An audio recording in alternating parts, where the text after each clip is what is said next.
Arson Commission regarding the Marikana mass shooting. Well, let's cut live to Cape Town. Secretary of Police that is accompanying us. Thanks, Chair. Much Acting National Commissioner for the introduction. I think that is the relevant delegations. Maybe before we start, I just want to maybe deal with two issues. Again, the constitutional mandate of this committee and Parliament, oversight role over the executive. Also what the rules are saying. And remember, colleagues, we had a meeting last year on 9th of December, also with relation to the issues flowing from issues in the public domain. So today, of course, we will also deal with those issues. Maybe just to indicate again, in terms of Chapter 4 of the Constitution, Parliament, the role of the National Assembly is for the consideration of issues by passing legislation and by scrutinizing and overseeing executive action. Then again, in terms of the new rules, Rule 227, a portfolio committee must maintain exercise within its portfolio of national executive authority, including the implementation of legislation. Any executive organ of state falling within its portfolio, any constitutional institution falling within its portfolio, and any other body or institution in respect of which oversight was assigned to it. And then C, may monitor, investigate, inquire into and make recommendations concerning any such executive organ of state, constitutional, institutional or other body or institution, including the legislative program, budget, rationalization, restructuring, functioning, organization, structure, staff and policies. So that is our role. Now, colleagues will remember already on the 9th of December last year, we raised a lot of issues with regard to the Civilian Secretariat. Also, the forensic report was referred to. That report was made available to members in their pigeonholes, so we've got copies of that. And then we were also given other information with relation to the issues we raised on that day. Now, since that, during the recess, again, there was issues that came into the public domain that relates to the Acting National Commissioner and Police leadership. And we felt as Portfolio Committee, it's important that we call the Minister to the committee as the executive authority, that we can get the necessary information and details, and also to ensure that we favor the issues that's in the public domain. Because once again, what we want to have in the South African Police Service is leadership stability, and we can't have a situation where questions is asked about the leadership. So that is going to be the aim of today. I think it's going to be a very robust and forthright interaction, but that's our role, and we, of course we will fulfill that we need to do. So without further ado, I'm going to ask then the Minister to yes, Honourable Mbele. Thank you, Chairperson. Just a quick inquiry as to whether the IPID was also invited to be part of this meeting, because I think their inputs would be important here. They were not asked specifically for this meeting, but remember, they're coming to us in the next 2 to 3 weeks to deal with the BRRR, and of course we're going to give them a request with regard to high-profile investigations, and specifically also this investigation. So that engagement will happen when we meet with them. I think it's the 15th of March. Yes, Honourable Delegates. Thanks, Chairperson. My question is just, given that this is being investigated by other organs of state and other entities, what is the exact purpose of the meeting? Is it an information meeting? Because I'm assuming this is not in and of itself a committee inquiry into the allegations. Remember, there is certain, in terms of the media reports, and of course we will get in 3 weeks' time that report in the committee. I mean, there is criminal investigations underway and other investigations, but if there is any issue that relates to the leadership of SAPS that impinges on their role to play their role, and also the confidence of the public, we've got a duty to deal with it. We need to ask questions of these issues. Of course, we don't go into detail and so forth, but the important thing is that it must be done from our side. Similarly, if IPID is responsible for investigating misconduct or alleged criminal conduct by SAPS, they must do it in terms of the rules. They must do it in terms of the IPID Act and also the standing operating procedures and regulations. So that's going to be also a topic when we meet with them. So I think it's important that we keep, we won't go into, issues of the court per se, but the broad issues that was raised in the public domain, we must be able to deal with it. And remember, in terms of the meeting of the 9th of December, that report was made available to us to study during the recess, and that report is before us. So it's a public document. We can't now say, because it's referred to other institutions, we can't deal with it. We as Parliament has got a duty, it's in the public domain, let's deal with it. Minister? No, thank you very much, Honourable Chair, Honourable Members. As I think the Chair has introduced the matter, there has been quite a lot of issues in the public space relating to the alleged misconduct arising out of what the Acting National Commissioner might have done and might have not done, and so on. So we are very grateful to then get this opportunity to first and foremost present the report that was never presented before. It was only tabled with the Portfolio Committee in early December last year, but really never had an opportunity to run the presentation of in terms of what the issues are. And how those issues are being dealt with, and so on, and so it goes. So we feel that the manner in which we want to approach this particular matter is that first and foremost we need to, all of us, know what are the allegations before us and how those allegations have been dealt with from a processing point of view, and whether or not is there further work, for an example, arising out of the specific sort of findings and recommendations of the report, the investigation report as dealt with before. And then, of course, we will also want to deal with the attendant kind of matters that have arisen out of these, the set of allegations in the investigation report.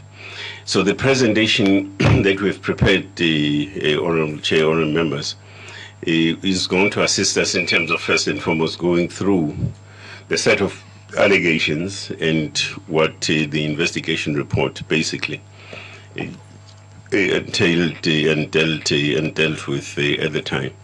So having said so, I would ask that the Acting National Commissioner leads us in the presentation of this particular report, and then we take it on from there. Thank you very much, Honourable Chair, Honourable Members.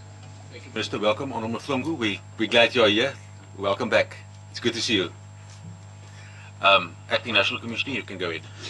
Thanks, Minister, Honourable Chair, Honourable Members.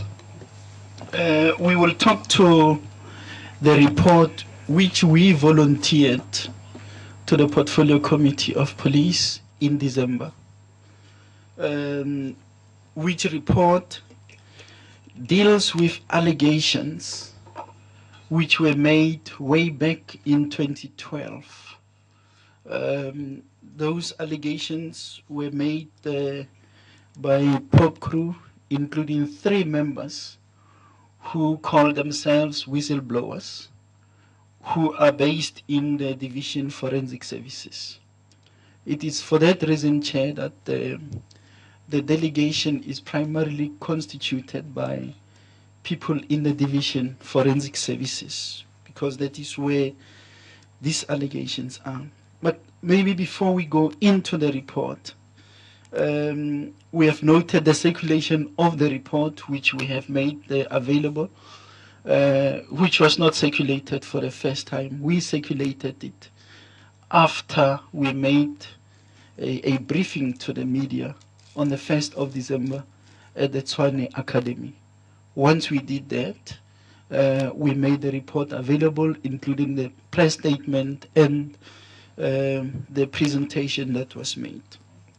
I must place it on record that when the report was presented, we could not, and under no circumstance will we be able to go verbatim, page by page of that particular report.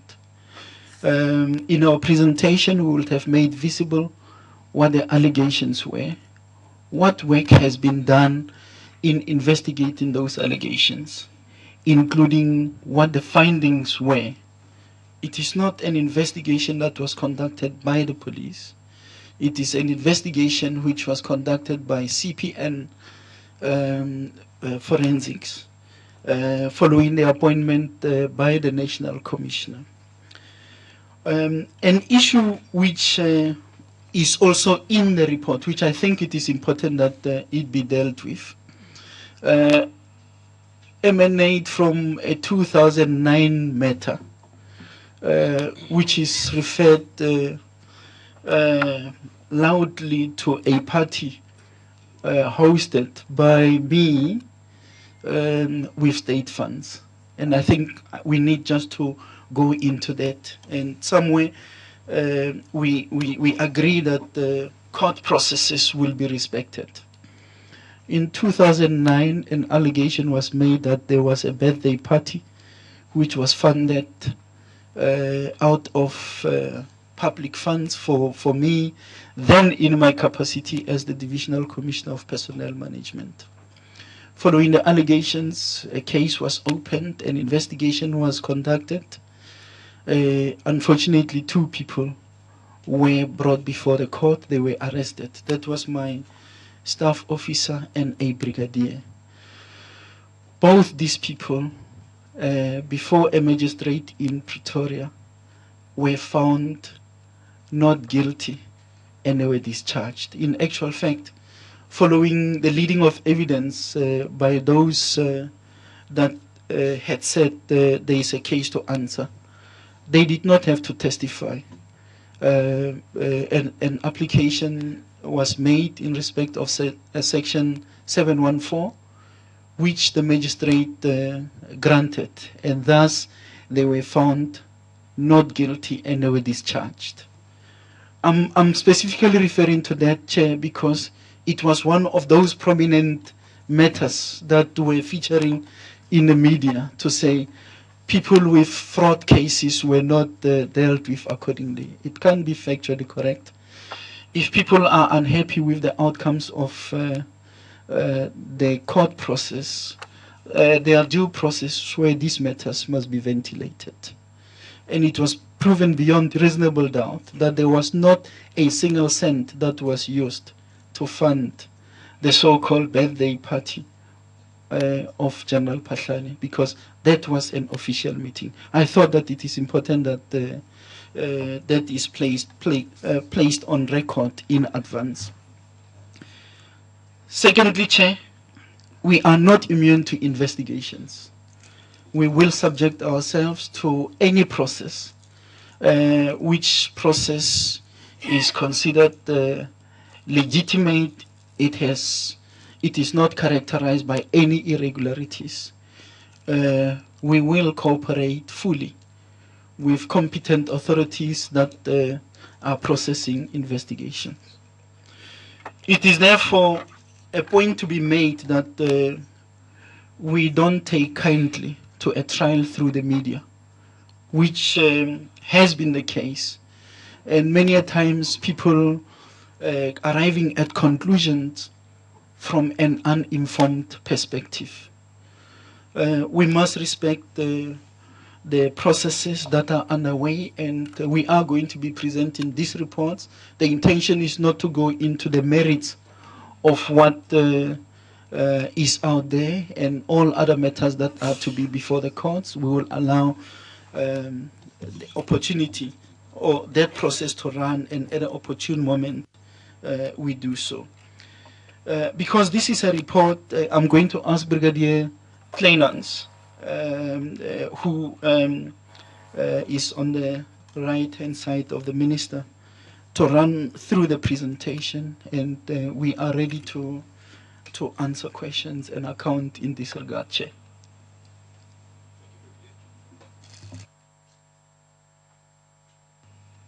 Thank you, Chair.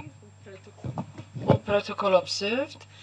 Good morning. As the Acting National Commissioner indicated, thank you, Minister, we will do the presentation, which is, I cannot say a short, but a detailed summary of the public allegations against the Acting National Commissioner, Lieutenant General Phahlane.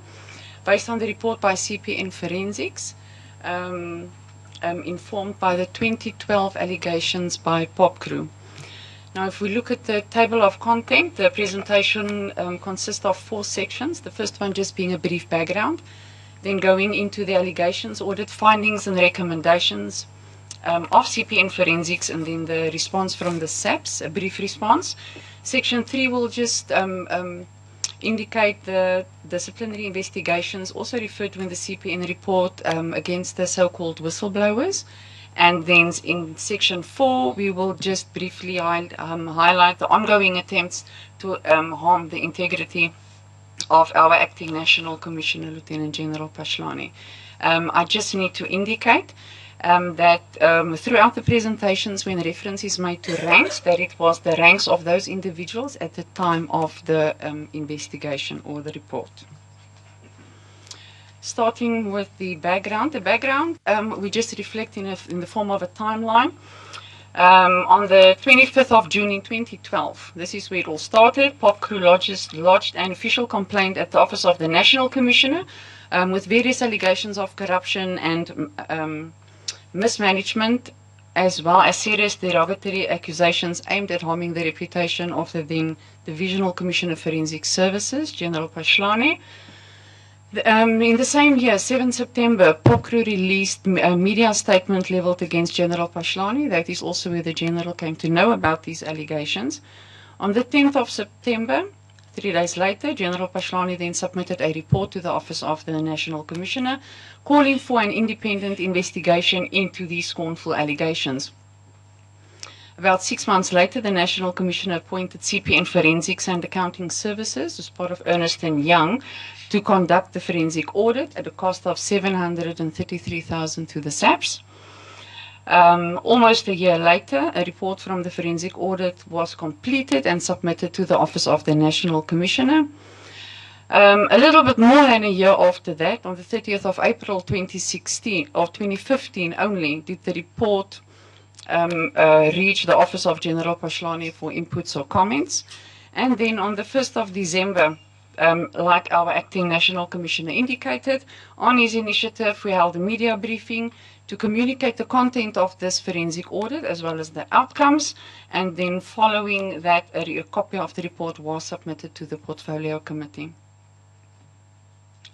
Looking at the scope of the CPN investigation, just in brief, the scope of the investigation is determined by the POPCRU allegations contained in their letter dated 25 June 2012.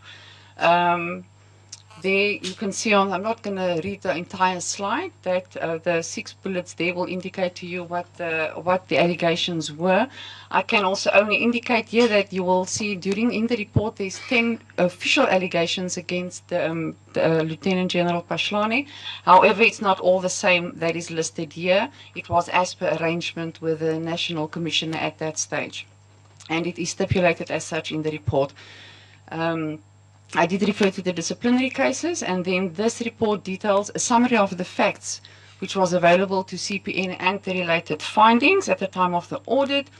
And as stipulated in the report, some annexures referred to in the POPCRU letter dated June 2012 are incomplete despite several requests by CPN for further documentation. This is just a brief summary of the 10 allegations that I referred to previously. I'm not going to read through the list, as the remainder of the presentation will go into each allegation separately. Findings, recommendations, and the outcome. Looking at allegation number 1, the decommissioning of the Marshall system reference index system. The red-colored paragraphs indicates as stipulated by POPCRU. So you will see in most of the cases, it is in inverted commas. Allegations by POPCRU, Marshall system valued at 46 million is missing. Parts of the machine is sold to police officers and private people. Money was paid to these police officers, private people and companies, and the recreational club of a private company to the amount of 10,000. Some parts of the machine are kept and used in buildings of a private company. The private company referred to is Vertex. And there's a suggestion by POPCRU that management responded at that stage to Parliament as if they don't know where the system is. Looking at the findings of the audit, the decision by the Deputy Director of Public Prosecution not to prosecute anybody they found to be sound. No irregularity in respect of the procurement of services for the dismantling of the marshal system. It was found that prescribed processes was followed and adhered to by the members of the SAPS. Available evidence does not indicate any financial loss for the SAPS. The retention of the parts of the system by Vertex actually resulted in a saving of just 103,000. There were two issues highlighted in the report under their findings: whether the conduct of the Forensic Science Laboratory to negotiate with Vertex for a reduced quotation was irregular or not, and the other issue, if Brigadier Hubert, who was then in charge of the biology section at national level, if his arrangement with Vertex to keep some of the components may be in conflict with prescripts governing the disposal processes.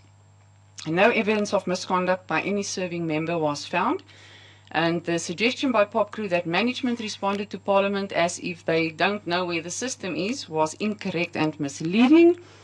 And then the last finding in terms of allegation 1 by the audit team was that it's tested against all evidence. POP